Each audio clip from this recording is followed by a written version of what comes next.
Hello and welcome to this Michelson's webinar. I'm very pleased for you to join us. We're expecting quite a big crowd today. So let me just check who's coming in here. We've got quite a few people in already, and I can see others are joining us quickly. So maybe to start, let me introduce myself. My name's John Giles, and I've really focused on the intersection of law and technology or cyberspace for about 25 years. Most of those have been working with Mark.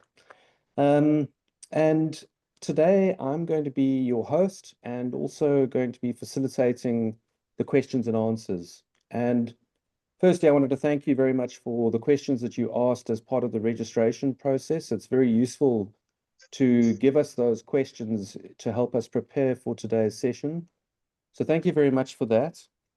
And what I wanted to ask you is please add any other questions that you have and even repeat those questions because it's useful for everyone else to be able to see them. But you'll see in the bar at the bottom of your Zoom screen, you'll see there's a Q&A with a block with a question mark. If you click on that, it'll open a window which will enable you to ask questions. Please ask your questions in that block, because what it enables the other participants to do is to vote those questions up. And so we will end up at the end with the most important questions that the most people care about. And we've allocated about 10 minutes at the end of today's session to answer questions, but I'll bring them in as well as relevant during the course of the session. And then there's also a chat box, and you're very welcome to add comments there. I'll be popping a few links there, and you're welcome to make comments there, but rather keep your questions in the chat box. All right, so then to introduce you to Mark Hank. Mark and I have been working together for many years, and Mark is exceptional in that he has legal qualifications, but also information management qualifications, and he's also a certified information security professional or CISSP, and he's one of the few lawyers who's actually combined the two fields of law and cybersecurity. And so, Mark, it's great to have you with us, and thank you very much for joining us. Thanks, John. And it's my pleasure to introduce you to Covalin. Covalin is a master criminal. Well, actually, he has a master's degree in cybercrime from the School of Criminology at the University of Portsmouth. He's also the cyber risk officer at First Rand Bank. And he's with the knowledge that he has this extensive know-how of cybercrime, criminology, enterprise security management, etc. And he he leads a team that is devoted to assessing cyber resilience, profiling organized cybercrime syndicates, and researching emerging threats within the cyber landscape. In doing so, he obviously works internationally and cooperates with other entities internationally, law enforcement and other banks. And he's been recognized for his assistance by the US Secret Service. Now, Covalin, I'll let you tell the people whether that's just as a matter of as a person of interest or whether that's because of your contribution. But and I've known Covalin for the best part of 10 years now. We work together, and I found his ability to assist me in dumbing down some of the things so that an attorney can understand some of the technologies and how they're working and how the cyber criminals are actually performing to be incredibly valuable. And that's one of the reasons that I thought that it would be worth having somebody like Covalin talk to you today, because he really knows the in-depth background of what's happening with cybercrime.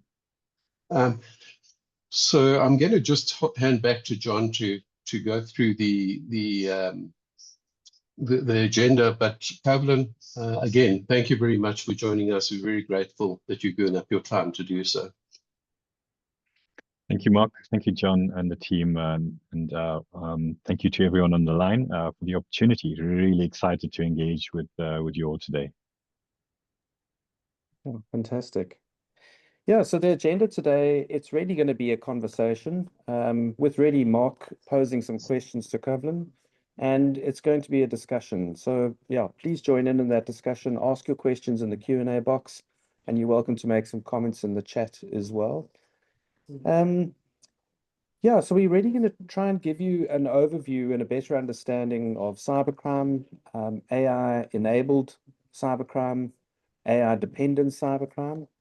And then Covin's going to unpack how banks are addressing AI threats and using AI and other cybersecurity measures to combat those threats. Yeah, and the questions that you've asked in advance really indicate a common concern about how quickly AI is developing and how do we keep up. So Covin will address some of the emerging risks and the necessity to be proactive in our organizations. And then Covin's also going to address what we can do to protect ourselves against AI risks. Each of us as individuals have responsibilities and organizations have responsibilities as well. So that's a rough overview of what we're going to cover, but it's going to be a fascinating conversation. I've really enjoyed the preparations for this, and I'm looking forward to it. So before we jump in, we always like to understand our audience so that we know who we're talking to. So I'm going to run a few polls just to get an idea of who's here. This is a public webinar, so it's good to get an idea. And so if you wouldn't mind letting us know what your role is. And if you're not on the list there, I was restricted by the number. Please pop in the chat as to what your role is. It's always interesting to know what role you perform in your organization. Oh, that's great. It looks we're over the 80 people mark in terms of attendance, so that's great. Thanks very much for being here. Great. So I can see we've got lots of compliance officers, data protection or information officers, people from cybersecurity. Yeah, a few directors, which is always lovely to see. A few in-house legal, so not that many legal, interestingly. And then, yeah, in the chat, we've got risk. Yeah, fantastic. Great. Thanks very much for that.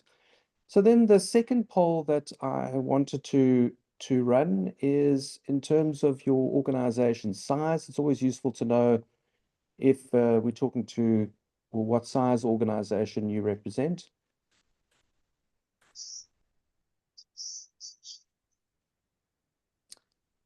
Great. So interestingly, about 40% is small, 1 to 50.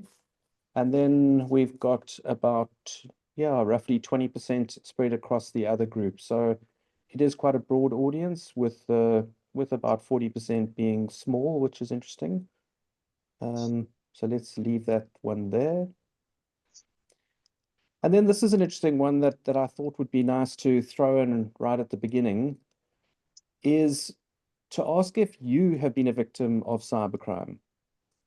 And it would be interesting if you could answer that one.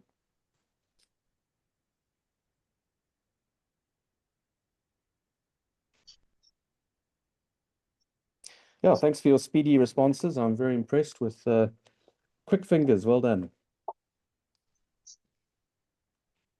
All right, let's leave.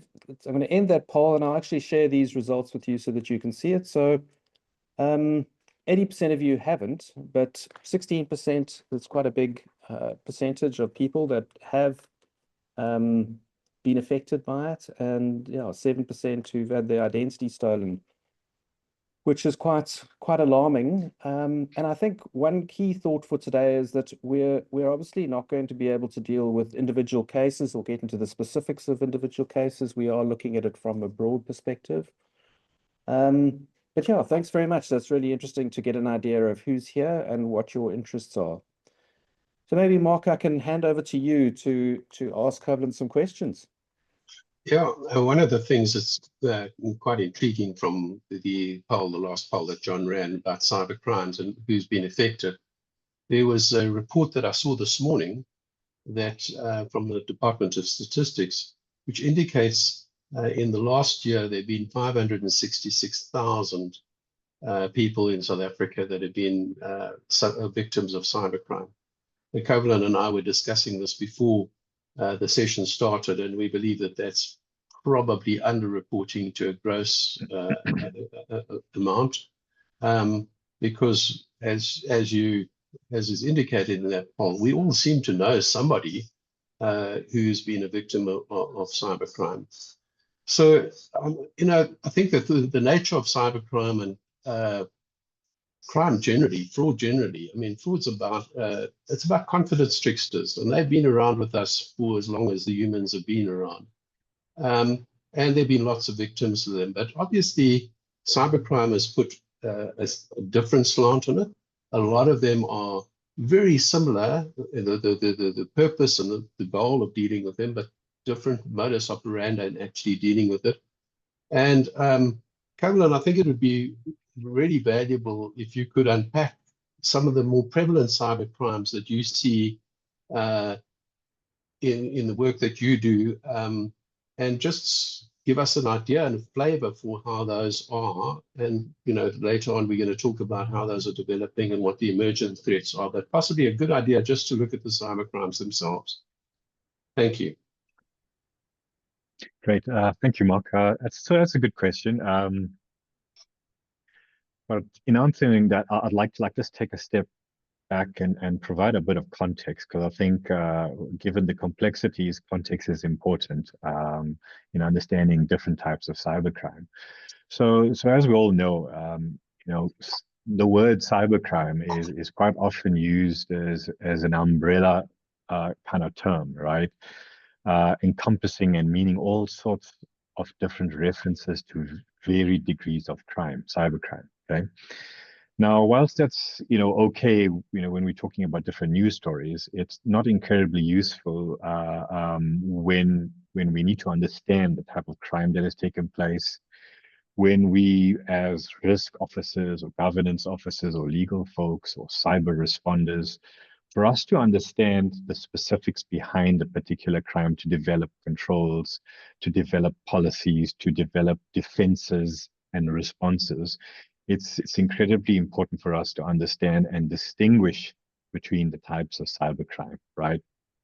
And move away from the umbrella type of terminology. So to break it down, largely speaking and generically speaking, globally, there are roughly two buckets or two categories, two types of cybercrime in most instances, right? And the first type of cybercrime that we see, we call it cyber-dependent crimes, and that comes from legal taxonomy that's used globally in UK law, EU law, US law, and South African law. So what is cyber-dependent crimes? Well, simply put, right, these are crimes where if I removed all the technology from that crime and asked the question, can this crime be committed? And if the answer is, well, if I remove all the technology from this crime, well, then this crime can't be committed, right? Then this crime is very particular to cyberspace, and this would be termed cyber-dependent crime, right? An example of that, just to simplify that a bit more, would be we quite often hear, when we read headline news stories about cybercrime, we hear about ransomware, right? We hear about data breaches. We hear about denial of service attacks, or website hacking and defacement, right? Those are examples of cyber-dependent crime.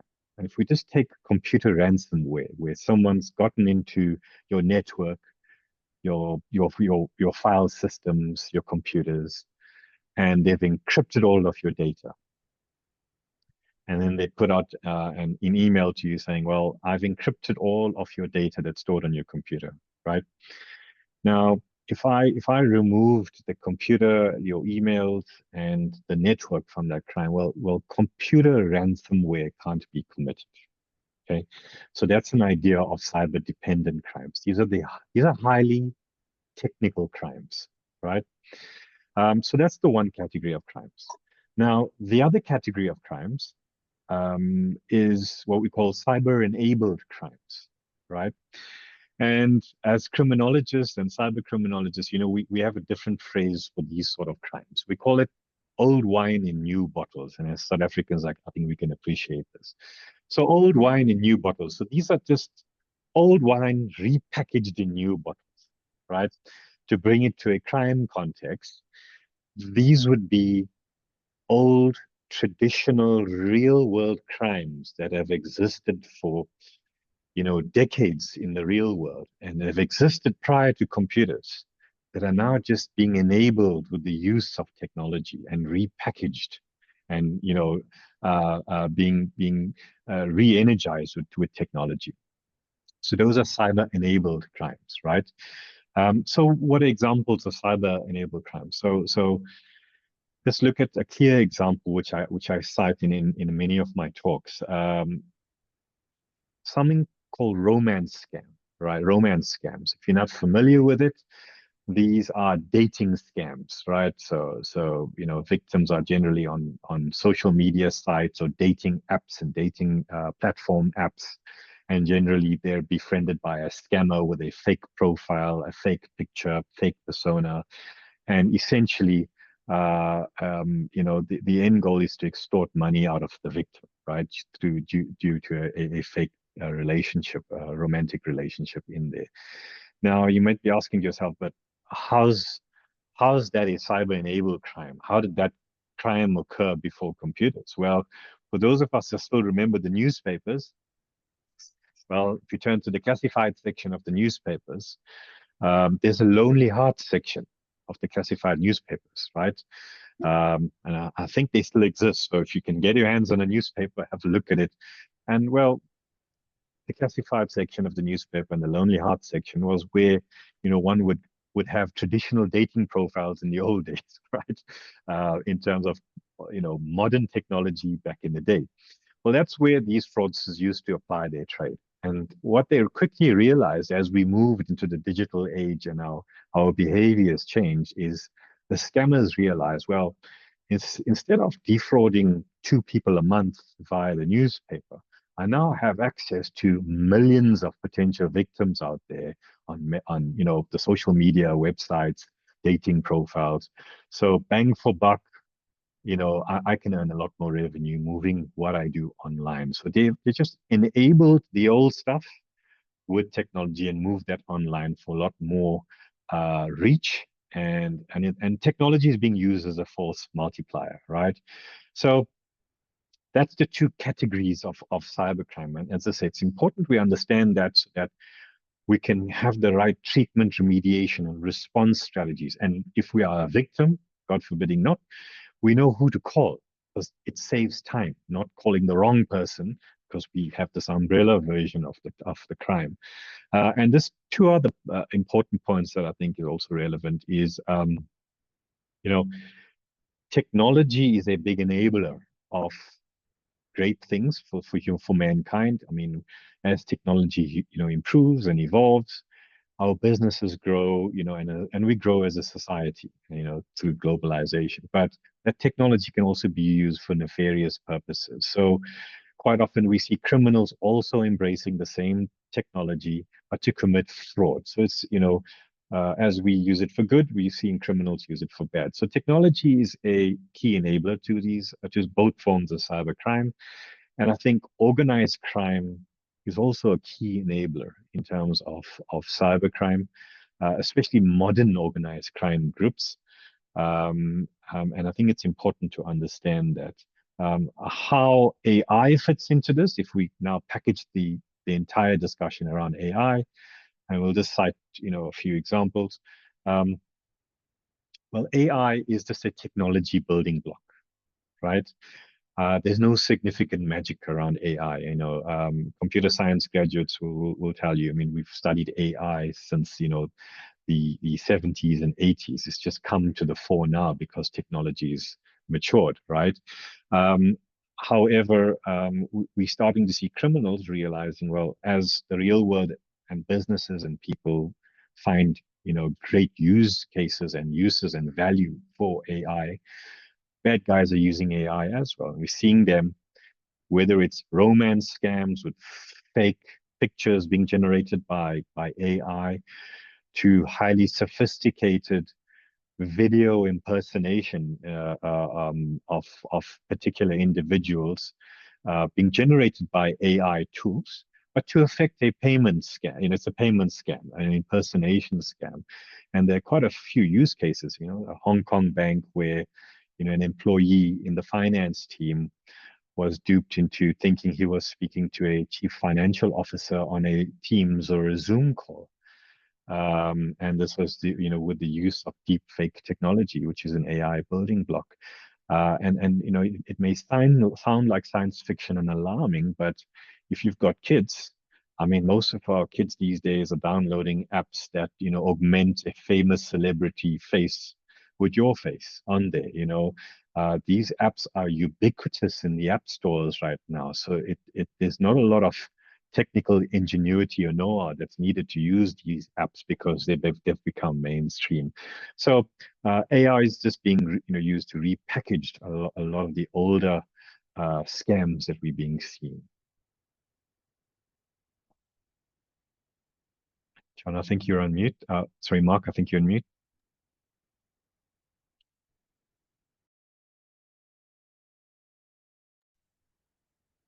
Sorry about that, and thank you, Kevin.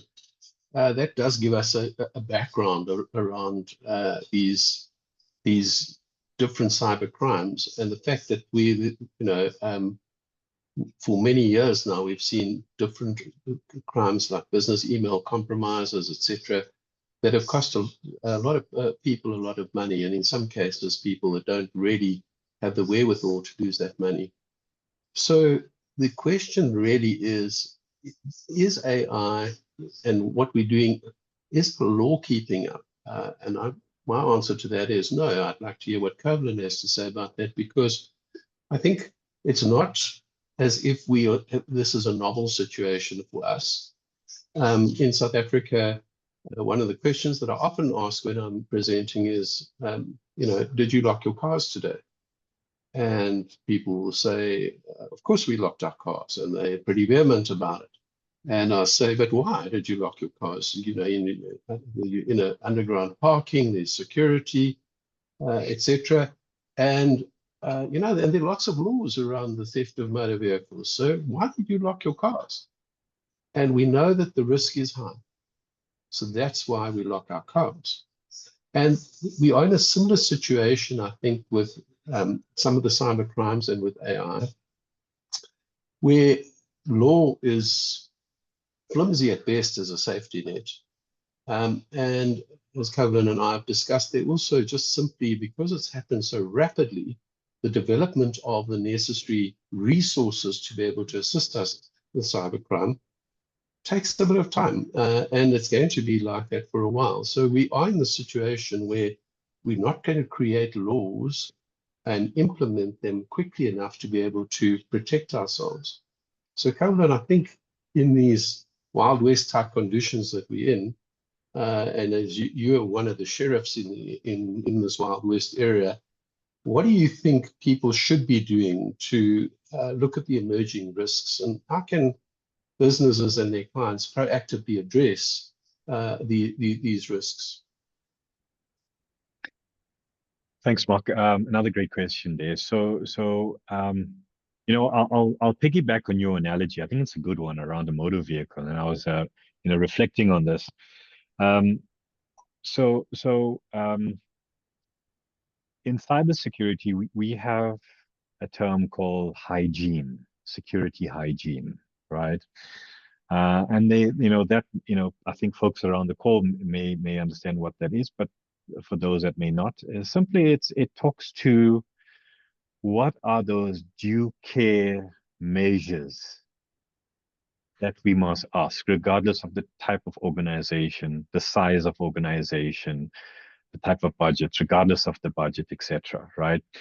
And if you're looking at sort of the due care or the basic minimum safety mechanisms when we look at a car, right? regardless of your budget, whether you're at the entry level or the high end, or you're in the self-driving space, if you're lucky enough to own those nice cars. You know, we wouldn't even contemplate walking into a motor vehicle dealership and ask the dealership whether the car has airbags, whether does this car have ABS and stability control, you know. We expect it as the bare minimum, right? And we expect that those mechanisms are going to protect us in case of an emergency. And then there are proactive systems in those cars, and then there are reactive systems that rely on us to activate it, like your tracking unit, like the security, like your dash cam, right? That relies on us to activate. Parking in a safe area, understanding the physical security aspects, regardless of what security your car has. But bringing that back to digital and computer hygiene, very few of us translate that back, right? We have to appreciate when it comes to keeping ourselves safe, our families safe, whether it's from a banking space or just interacting with our devices on the internet. We have to appreciate that this digital ecosystem, or in the modern sense, we call it cyberspace, right? It spans the globe from your device that you've chosen to buy, whether it's an iPad or a Android device, to the ISP you chose to go with at your home that provides your home internet, to whether you chose the cheapest Wi-Fi router or more expensive one that talks to the security that's going to be protecting you from the internet, to the platform companies that we rely on, from the email that we choose to have, right?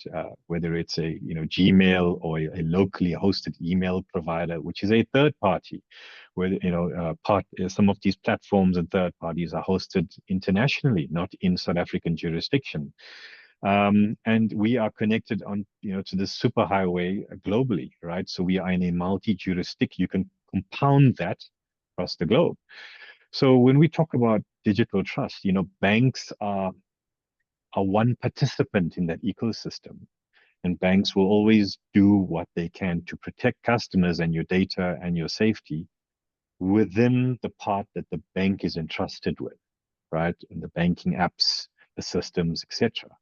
But once again, we are reliant on you on making the right choices in terms of all of those things we talked about, making sure, coming back to hygiene. Hygiene talks to making sure your devices are up to date with the latest security software.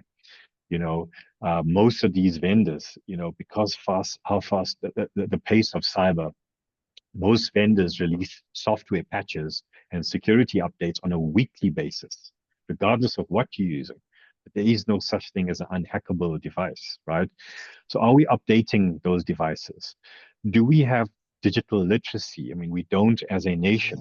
We know that government is lacking in terms of computer literacy, digital literacy at schools and classrooms. So we need to ensure, as parents, as we're providing this to our families, as leaders in industry, as captains of industry, as CEOs, as risk professionals, we are ensuring that not just digital literacy, but cyber literacy is, the human is literally the weakest link in the chain, right? So do we have that sort of literacy programs, and are we measuring those programs? In terms of banks, we spend an awful lot of money in terms of cyber security, cyber resiliency, using AI as well in terms of trying to combat some of these crimes. I mean, banks have been using AI for decades now. As I said, it may sound unique, but components of AI like machine learning and neural networks, banks have always used those kind of systems to proactively try and detect and protect customers against certain types of fraud, and we continue to do that. Coming back to digital literacy, to bring it back home, digital trust bias is something we need to be aware of, where we implicitly trust something because it's digital. But we have a saying, trust but verify, right? Given the complexity that we've just described, we're depending on that, possibly free, Wi-Fi router that you receive from your ISP. You're depending on that physical security as a gateway to the internet. You're depending on your mobile provider's SIM card security to connect you up if you're mobile out there. You're depending on your bank security to protect you when you're using the app and to protect your data. So the concept of digital trust, to not take things at face value, whether it's an email coming from your CEO or a video that you think it's your CEO, an audio or WhatsApp call coming in from someone that you of authority. Just because it's digital, we need to be aware of digital trust bias. That's the tendency where we place unwarranted trust in those digital communications. So, two key things: digital trust bias and making sure your basic cyber hygiene is absolutely critical, and awareness and education, because this stuff is always changing, right? But if we focus on those three and we work on that collective security, mechanism, I think we'll be a lot more cyber safe out there. Thank you, Kevin. I think that one of the important things, and you mentioned AI and the fact that the banks have been using AI for quite some time in looking at anomalies, picking up things that shouldn't happen, and trying to detect crimes as they happen and prevent them from happening. And I know that there is significant success in what they do in the normal course. And many of us will know that we get warnings from our bank to say, listen, this is happening. Is this you? Or your card is being used somewhere that you're not usually at. Is this you? Sort of thing. But of course, a lot still goes through, and we are in a situation where many people still fall victim to these cyber crimes. So we know that AI, from what you've described to me, you've explained AI, the deep fakes as a risk, but AI is also a friend in the fact that the banks are using it. And I would assume that AI can be used by businesses as well to actually do the same type of thing as banks are dealing with. And one of the areas that I think is worthwhile, particularly alerting businesses, whatever their size to,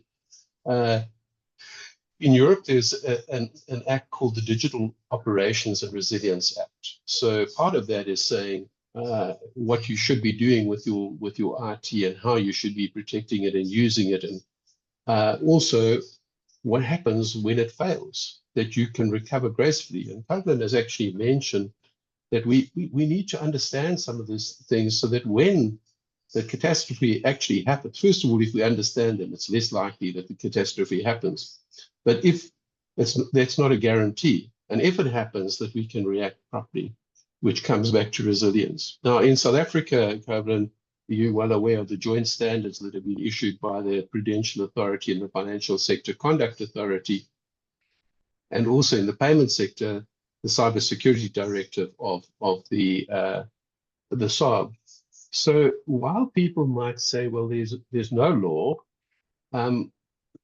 even if you are not a financial institution or a payment association member, etc., those are well worth looking at because they've been recently published. They look at different things. And one of the things that they look at and they emphasize, and that we're seeing in modern law, is the whole concept of situational awareness and the development of threat intelligence. Because we are, as Coughlin has said, we're in a very fast-moving area of the world. I mean, technology is moving incredibly quickly. So being able to actually assess where you are and finding out who the trusted third parties are that you can communicate with and understand how you need to deal with these things is a very important thing that we have to deal with. And obviously, there's a lot of fear, uncertainty, and doubt around AI at the moment. And it doesn't help sometimes when we read some of the things that we do read about what can happen with AI, because very often that is not combined with what we can do to prevent those bad actors and bad things happening with the use of AI. So I think that in that regard, what the cybercrimes that are enabled by AI, how do you actually see sort of the man in the street and small businesses? Just, and you have given us some general views about it, but how do you see us actually addressing that? I think that educational and awareness and education is a critical thing. And I know that the banks, spend a lot of, put in a lot of effort in advising clients of potential risks.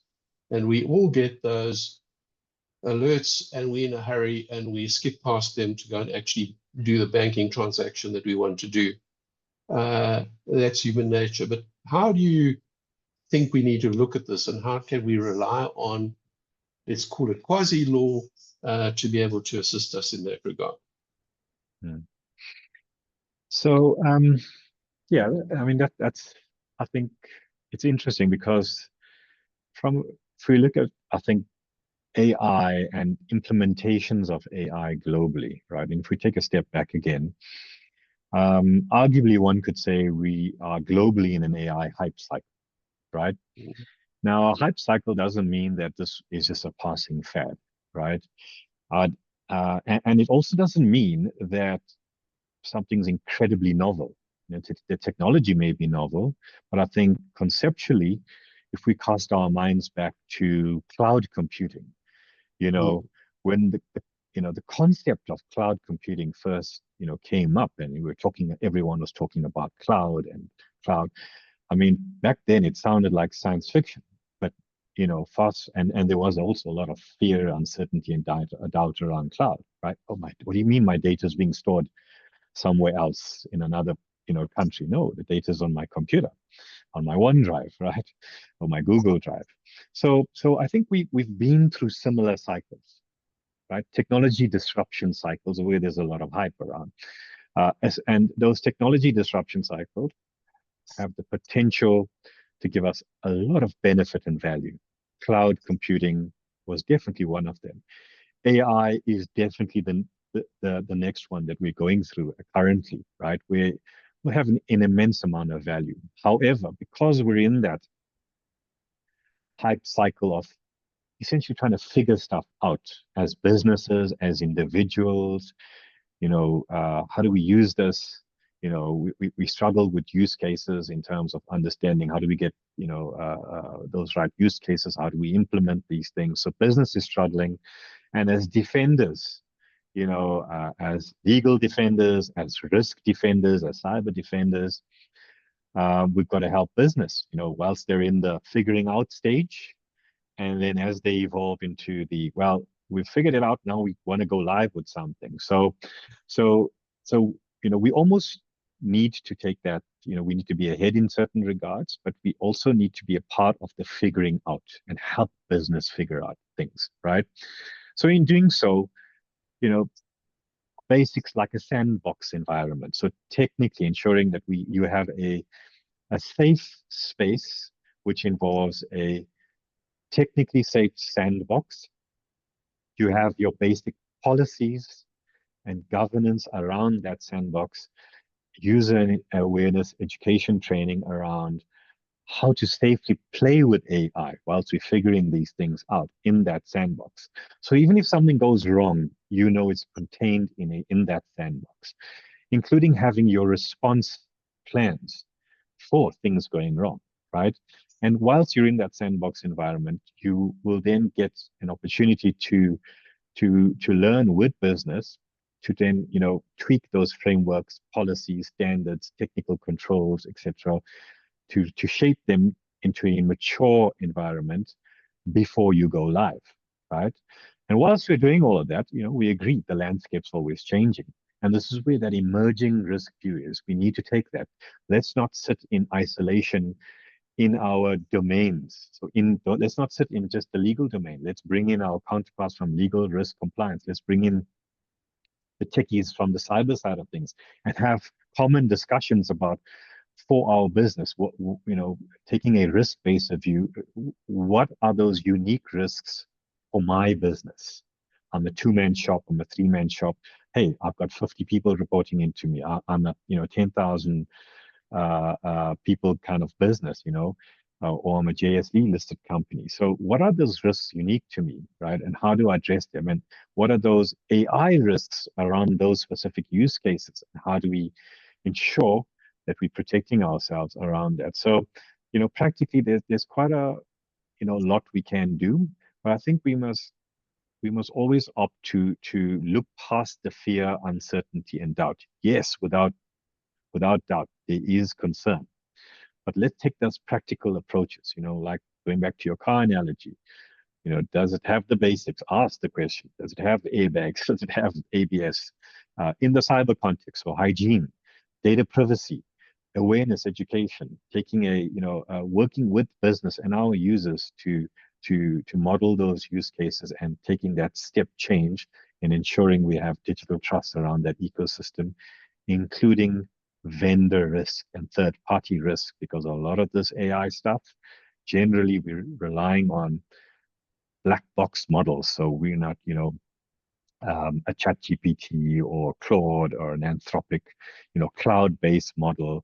So these are third parties that don't sit in your data centers or in your, including, Copilot built, AI built into most of the applications we use. So even if you're that company who doesn't have their first AI use case, well, I've got news for you. You already are in AI if you're using a Microsoft stack. Your data is already sitting in a third-party environment. So it helps to take a step back and take a practical view to this discussion. Thank you, Kavlan. And I think that that's very important. Kavlan has used the example of motor vehicles, and he's spoken about airbags. But I'm of the age that, I remember very clearly not having safety belts in motor vehicles and how that evolved. And even at a later stage where you got into a vehicle and, you didn't put on your seatbelt, although it was there. These days we get warned by the vehicle that you better put your seatbelt on. But in those days, quite often it was the children that warned us, that said, you must put on your seatbelt, because we taught them that. And that type of psychology and embedding it into our psyche that we do the right things is something that some of us will battle with, because we've got to unlearn some of our behaviors to actually learn the new behaviors. But I think the other thing that is very, very important in looking at this and looking at AI generally is that we need this awareness. We need governance. And one of the things that, John will be talking about how Michelson's can assist you in this regard. And we've written quite extensively about AI governance. And we see this as a gap at the moment, where we've got technologists on the one side that are dealing and using AI extensively. Very often the lawyers, because there's no direct law in place, are not addressing this properly. But there is a need to look at the governance aspects of it. And I know that you, just from my experience in working with you, you are a proponent of a multidisciplinary or interdisciplinary approach. And in so far as cybersecurity and AI is concerned, that means going possibly a bit further than your own organization, as Kavlan has already described, and using others who might be a bit more advanced than you to assist you in doing what you intend doing with your technologies, and specifically in developing the advantages that you can get from AI. So Kavlan, if you could just very quickly just unpack what you see as important in those situations and how we deal with them. Yeah, so from an AI governance point of view, so taking an enterprise risk governance framework view is important, right? So that's the first step, right? So the first question in that first step is, do I have the basics in place, right? And what are the basics? your basic risk and governance frameworks, policies for your technology environment, right? From you can call them basic IT general controls and policies, and controls around your security hygiene, the stuff we've talked about. Those are the basics and your foundation, because you're going to build, and business is going to build their AI use cases and technology that supports those cases on that foundation. So that's the first thing, you know. So whether you're using NIST as a framework for cybersecurity and data privacy, I know that NIST has also released a model for AI risk and governance as well. You know, so these are frameworks and models that are out there. That's you know, available for us to look at. And I'm not, you know, I'm not for one framework or another, but it's up to you to look at those. But at a very simple, if you're a smaller company, right? There are lots of so the South African government, I think it's the Department of Telecommunication, Postal Services, and CSIR. They've done some nice work with the British Embassy and released a cyber tooling, let's call it that, for governance and security. So you can go onto their website and download an Excel spreadsheet that literally asks you a bunch of questions around what you do, what sort of company, what sort of systems. And then it's literally boiled down thousands of pages of NIST documentation into basic questions and basic controls that you would need, like email hygiene, email security, multi-factor authentication. And it really simplifies all of that. So you don't need a 1,000-man team, right? You can go to the NSA, the British government also provides this out for free. You can download these playbooks and tooling to help you proactively understand your risk, understand what you need to do, and what I need to do to action them, right? Whether it's my mail provider or my software provider or whatever the case may be. And there are also AI type of tool books out there that are free of charge. So, you know, cost shouldn't be a discussion in this, right? There are known frameworks out there, but I keep going back to ensure that we have the basics in place as we then iterate on the AI specific governance, risk, and compliance frameworks. And when it comes to if you have presence across Africa, I think it's important from a legal perspective and a GRC perspective is to also factor in localization laws. You know, we're a bank that operates across Africa. We've got footprint, you know, one of the largest banks across Africa. We've got a really great footprint there as well. And we have to really pay attention to localization laws specific to AI, specific to cybersecurity and localization. So you've also got to, you know, overlay that if you have presence across not just South Africa. Once again, there are practical steps for us to demystify and not be afraid of, you know, AI governance is something completely new. This bolts onto your current regulatory governance, risk, and compliance frameworks out there that we can learn from. Thank you, Covalin. Essentially, what I think Covalin has taught us is that, you know, we're all involved in this. As he said, whether you think that that AI is part of your life or not, or that you taking notice of it, doesn't matter. It's taking notice of you. So you need to actually be aware of this, and we all need to be cyber warriors. I'm going to now ask John to take over. There have been questions, and I think that it would be interesting for John to be able to answer those questions, and possibly Covalin and I to assist in that regard. And then just to describe how Michelson's might be able to help you in this journey. Thanks, John. Yeah, Mark, thanks very much. And yeah, fascinating conversation. I think, you know, at Michelson's, we're on a mission to help people with these topics. And we do it in a number of different ways. The first is that we help people learn about these topics, which is why we're holding this webinar today. But we hold a lot of webinars, and you can find out more about that on our website to see what webinars you'd like to attend. We also do a lot of private workshops. We do sessions with companies, generally working with organizations. We're on the side of organizations. And then we've also developed a number of programs. So if you take, for example, AI, you need to be using AI in your organizations.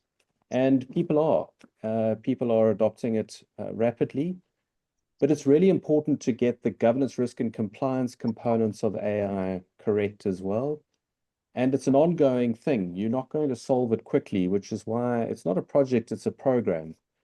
And so each organization needs to have some form of trustworthy or safe or reliable AI program in your organization to help you to do this. And so we developed a blueprint for that program, which helps you to build out that program in your organization. We've also done it for data protection, cybersecurity, cybercrime, all these issues that we're talking about today. So those are ways in which we can help. And, we really try and make the law accessible, empowering, and helpful. And that's part of what we aim to achieve. But let's go to a few questions. Actually, sorry, the one just noticing the comments there.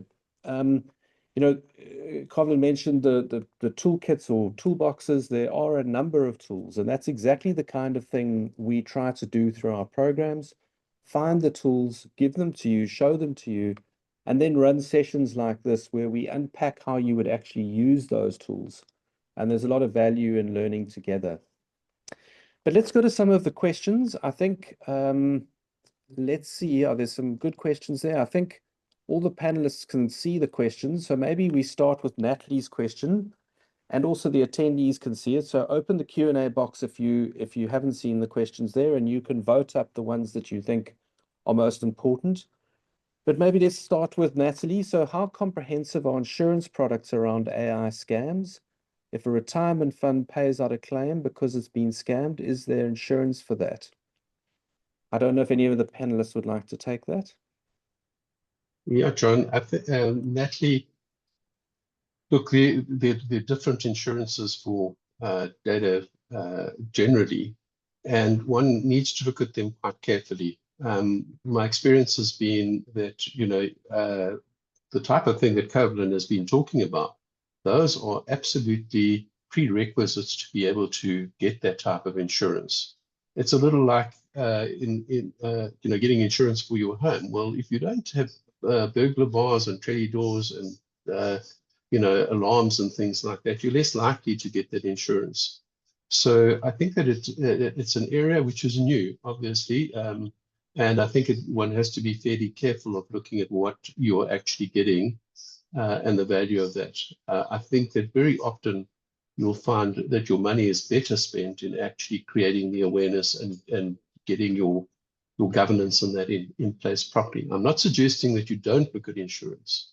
What I am saying, though, is that don't simply rely on insurance. Thanks, Yeah, Mark. so if I could just add to what Mark is saying, there's two aspects. So fully support what Mark is saying. It's cyber insurance is incredibly expensive, right? And the pre-insurance or pre-claim requirements are quite onerous in terms of those burglar bars and perimeter beams, etc. The type of cyber hygiene that you would want. But I mean, most JSE listed companies will have cyber insurance to cover large material types of incidents, right? So I think the large organizations are able to cover themselves. The smaller organizations and individuals is where we are kind of underestimate cyber insurance, because I think there is more education and awareness and product innovation from the insurers that we can look for in that space, especially around limited cover from protecting ourselves as individuals and smaller companies, around certain types of cyber fraud that's been committed. So you could very plausibly get cover, you know, a cyber insurance type product, you know, for limited sort of cover, you know, 200,000-300,000 rand, probably even 500,000 rand worth of cover, with certain insurance companies. And then the other aspect of cover is to also ensure as individuals, try and, you know, also sign up for credit monitoring. Now you may be thinking, what does credit monitoring got to do with, you know, cyber insurance? Well, cyber insurance is more the last resort after everything else has failed. You know, you're going to try and recover in a financial situation, you know, early on, well before anything happens. Credit monitoring, especially for fraud, is very important. And a lot of the banks offer this in some form or manner as a value add. So on the F&B side, you know, we have NAV Financial Fitness, where you can monitor your credit fitness, etc. But full credit monitoring products are important, because it gives you an early warning. If your identity is being compromised, or if your details being compromised somewhere in the system, right, and a specific identity theft type fraud is being committed, on, you know, using your details, you'll get a credit alert through that system there, giving you an early warning that someone's out there trying to use me and get credit. So you can then proactively take those steps to try and figure out and put a stop to it well before the crime has even happened. So those are two ends of the spectrum, and we normally talk about both of those things. Great, thanks very much. So I'm conscious of time. I don't know, Mark or Coven, if there are any questions in the Q&A box that you'd like to tackle in the time that we have. There's one addressed specifically to Covalent by Boris. Covalent, have you read that? Sorry, I've just found it. Let me have a go to it.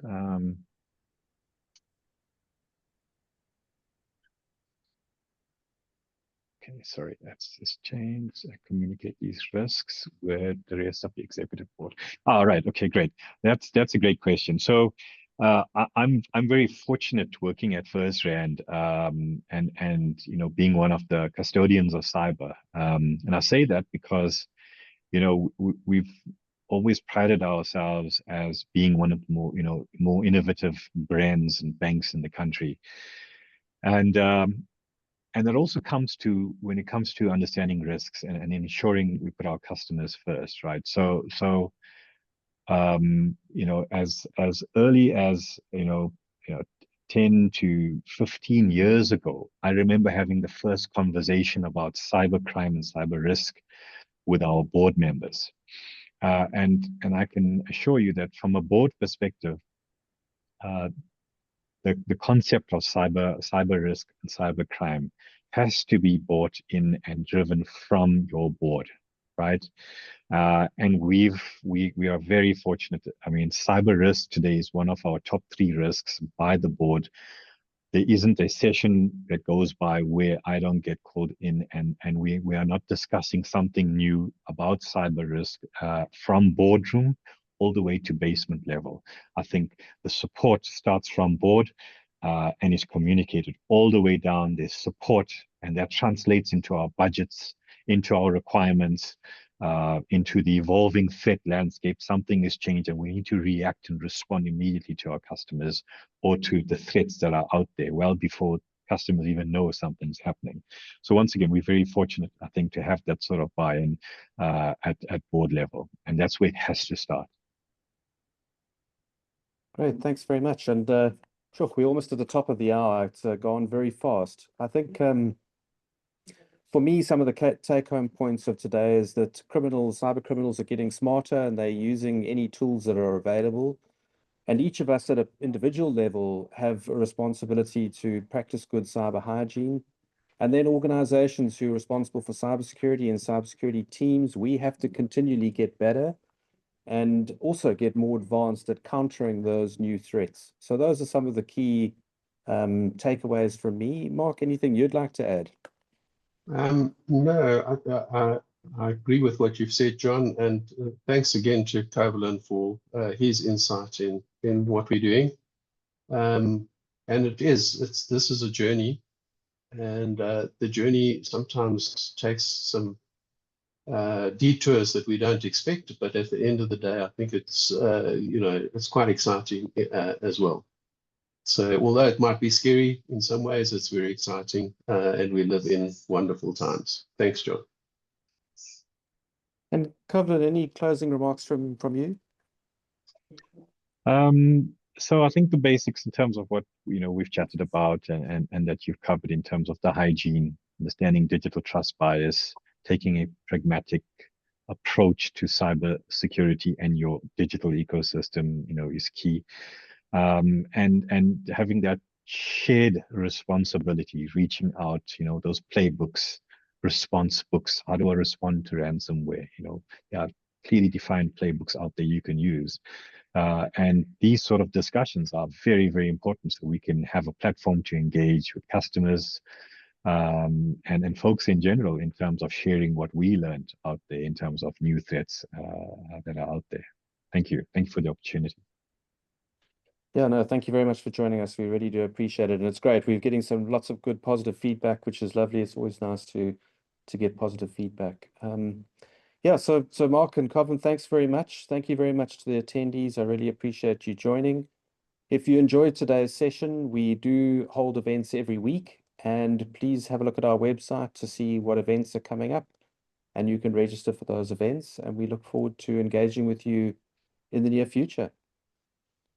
Thank you. Thanks, John. Thank you, everybody. Thank you. Thank you, everyone.